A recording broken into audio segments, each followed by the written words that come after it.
After Pharaoh had let the people go, God did not guide them to the highway that goes through the land of the Philistine, because it was close by. God thought that the people, upon seeing war, might change their minds and return to Egypt. Rather, God led the people by a roundabout route through the desert by the Sea of Suf. The people of Israel went up from the land of Egypt fully armed. Moshe took the bones of Joseph with him, for Joseph had made the people of Israel swear an oath when he said, God will certainly remember you, and you are to carry my bones up with you away from here. They traveled from Sukkot to the camp in Etam at the edge of the desert. Adonai went ahead of them in a column of cloud during the daytime to lead them on their way, and at night in the column of fire to give them light. Thus they could travel both by day and by night. Neither the column of cloud by day nor the column of fire at night went away from in front of the people. Adonai said to Moshe, Tell the people of Israel to turn around and set up camp in front of Pi Hakerot, between Migdol and the sea, and in front of Baal Zephon. Camp opposite it by the sea. Then Pharaoh will say to the people of Israel, say that the people of Israel are wandering aimlessly in the countryside. The desert has closed in on them. I will make Pharaoh so hard-hearted that he will pursue them. Thus I will win glory for myself at the expense of Pharaoh and all his army. And the Egyptians will really realize at last that I am Adonai. The people did as ordered. When the king of Egypt was told that the people had fled, Pharaoh and his servants had change of heart towards the people. They said, What have we done, letting Israel stop being our slaves? So he prepared his chariots and took his people with him. He took 600 first-quality chariots, as well as the other chariots in Egypt, along with their commanders. Adonai made Pharaoh hard-hearted, and he pursued the people of Israel as they left boldly. The Egyptians went after them, all the horses and chariots of Pharaoh, with his cavalry and army, and overtook them as they were encamped by the sea, by Pi-hahiroth, in front of Baal Zephon. As Pharaoh approached, the people of Israel looked up and saw the Egyptians right there, coming after them. In great fear, the people of Israel cried out to Adonai, and said to Moshe, Was it because there weren't enough graves in Egypt that you brought us out here to die in the desert? Why have you done this to us, bringing us out of Egypt? Didn't we tell you in Egypt to let us alone? We'll just go on being slaves for the Egyptians. It would be better for us to be Egyptian slaves than to die in the desert. Moshe answered the people, Stop being so fearful. Remain steady, and you will see how Adonai is going to save you. He will do it. Today you have seen the Egyptians, but you will never see them again. Adonai will do battle for you. Just calm yourselves down. Adonai asked Moshe, Why are you crying to me? Tell the people of Israel to go forward. Lift your staff, reach out your hand over the sea and divide it in two. The people of Israel will advance into the sea on dry ground. As for me, I will make the Egyptians hard-hearted. They will march in after them. Thus I will win glory for myself at the expense of Pharaoh and his army, chariots and cavalry. Then the Egyptians will realize that I am Adonai, when I have won myself glory at the expense of Pharaoh, his chariots, and his cavalry. Next, the angel of God, who was going ahead of the camp of Israel, moved away and went behind them. The column of cloud moved away from in front of them and stood behind them. It stationed itself between the camp of Egypt and the camp of Israel.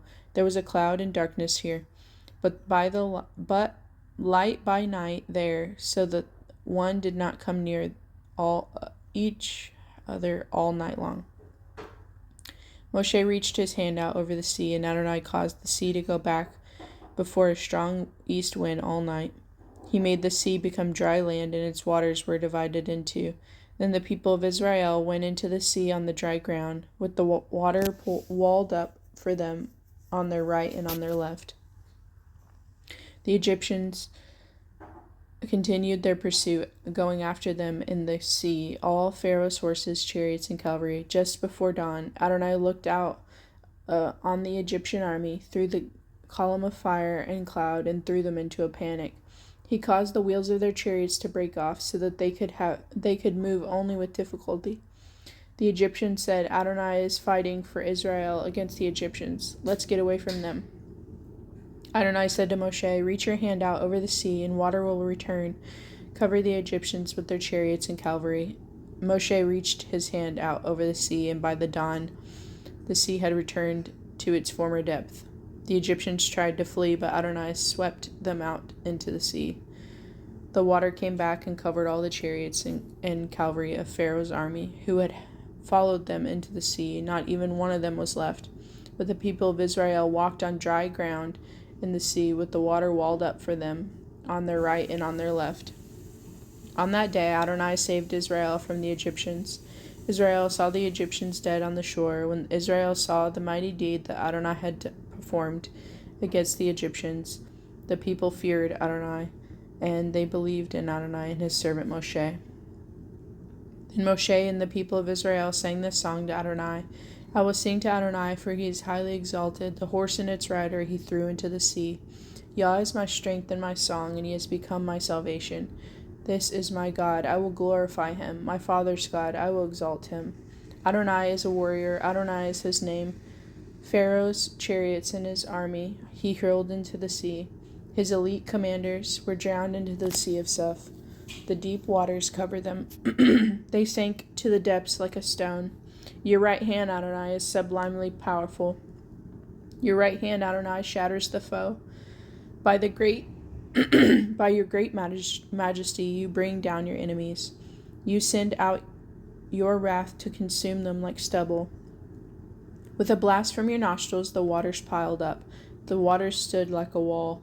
The depths of the sea became firm ground. The enemy said, I will pursue and overtake, divide the spoil and gorge myself on them. I will draw my sword, and my hand will destroy them. You blew with your wind, the sea covered them, and they sank like lead in the mighty waters. Who is like you, Adonai, among the mighty? Who is like you, sublime in holiness, awesome in praises, working wonders? You reached out with your right hand, the earth swallowed them. In your love you led the people you redeemed. In your strength you guided them to your holy abode. The peoples have heard and they've trembled. Anguish takes hold of those living in Phelesheth. Then the chiefs of Edom are dismayed. Trepidation seizes the heads of Moab. All those living in Canaan are melted away. Terror and dread fall on them. By the might of your arm, they are still as stone, until your people pass over, Adonai, till the people you purchased pass over. You will bring them in and plant them on the mountain which is your heritage. The place, Adonai, that you made your abode, your sanctuary, Adonai, which your hands established. Adonai will reign forever and ever. For the horse of Pharaoh went with its chariots and with his cavalry into the sea. But Adonai brought the sea waters back upon them, while the people of Israel walked on dry land in the midst of the sea. Also Miriam the prophet, sister of Aharon, took a tambourine in her hand, and all the women went out after her with tambourines dancing, as Miriam sang to them, Sing for Adonai, for he is highly exalted. The horse and his rider he threw in the sea. Moshe led Israel onward from the sea of Suf. They went out into the Shur desert, but after traveling 3 days in the desert, they had found no water. They arrived in Marah, but couldn't drink the water there because it was bitter. This is why they called it Marah, which means bitterness. The people grumbled against Moshe and asked, What are we to drink? Moshe cried to Adonai, and Adonai showed them a certain piece of wood, which he threw it into the water, and made the water taste good. There Adonai made laws and rules of life for them, and there he tested them.